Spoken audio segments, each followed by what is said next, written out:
Okay, we just want to do a quick explanation of rotations.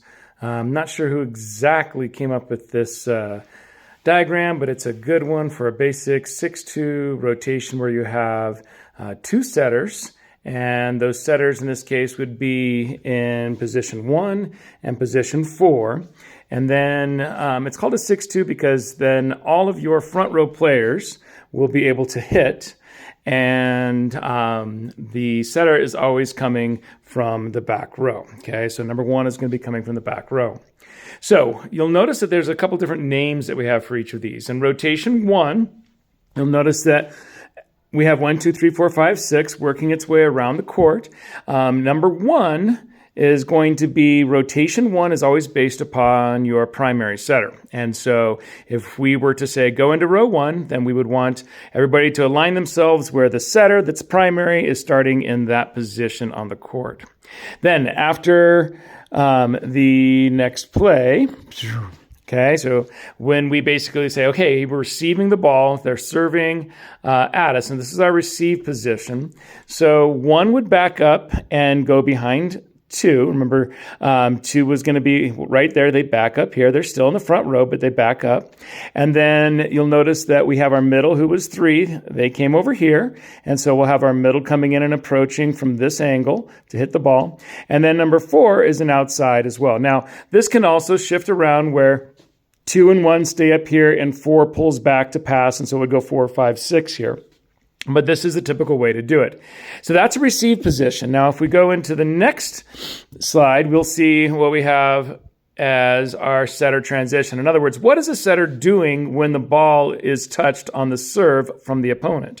Well, the setter releases from back here. She runs up, and he or she will run up and go into this spot, and that's where you're trying to pass the ball. And so then that's where the setter's transitioning. And then where are the hitters going to be going from there, right? Well, the hitters, once they have actually gone into their positions, well, I'm going to try this one more time. There we go.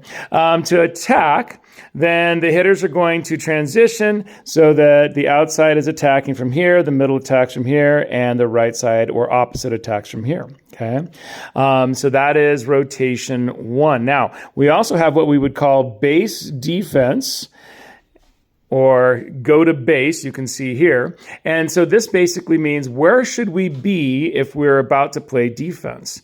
And so we have position in the back row. Our setter always goes to this spot here. And then we usually choose one player to come deep middle back in perimeter defense. This is called a perimeter defense. And then we have a left side player come over here. And the libero is usually going to be going into one of those two positions. Now, the hitters in the front row have now become blockers. And notice that we have them kind of close together. And this is called a clumped blocking format, where most of the time in high school, probably going to see some type of blocking format like this. So what I was saying there is that this is a clumped blocking formation, usually going to be used when we're in high school, because there's not a whole lot of people that will set the ball, as far as the opponents are concerned, over all the way to the antenna, to the pin over here. And so we usually will give them a little bit of line to hit and try to put a block up on their angle.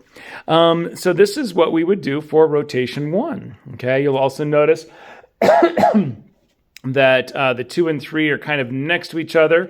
And the reason we do that is so that the person in this position, usually our outside, is going to help block in the middle with our middle. And that's, again, if they have a good middle attack. If they don't, then we would probably have this player pull off and play some defense in the short spots. Okay, so 2 is blocking the outside, 4 is blocking the outside, and 3 is our middle. And, of course, the middle has got to block on both sides of the court, right? They've got to block everybody. All right, so that's rotation 1, and next we'll go to rotation 2.